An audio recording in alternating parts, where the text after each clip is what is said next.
So our goal is we just want, so I think the power of sport is really is fundamental in people's development. I think the idea of the leadership, working together, the self-confidence, the wellness, especially within our disabled community, is really invaluable. And so what I say to people is I don't necessarily want to make the best wheelchair basketball players in the world out of our foundation. What we want to do is we want to create folks that are using sport to navigate whatever challenges they're dealing with.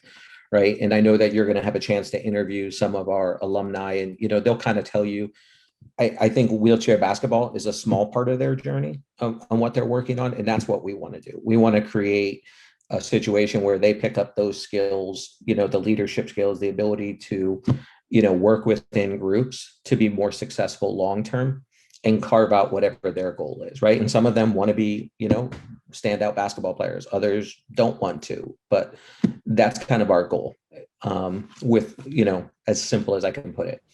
Definitely. No, that's great. And then what's coming up? What are y'all working on? You have any new projects, things coming up in the future?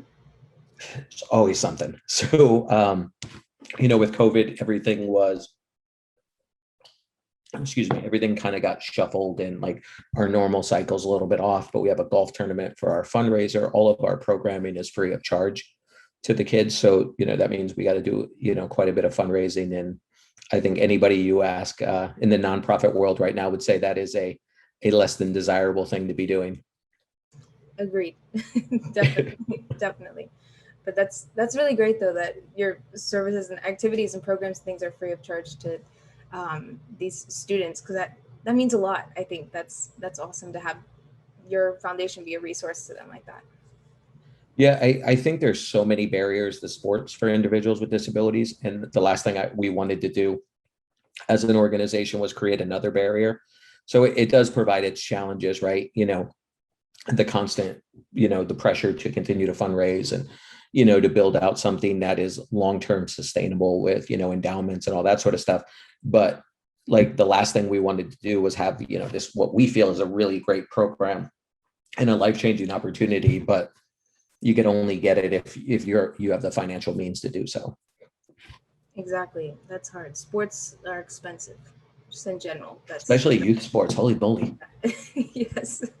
I have some board members who have kids that, play hockey or AAU basketball, and like the stories of like, hey, we're in Virginia this week, or, oh, they need to do this. But I'm just like, holy smokes, man. It's like you need a second income just for your kids' sports. Yes, it's true.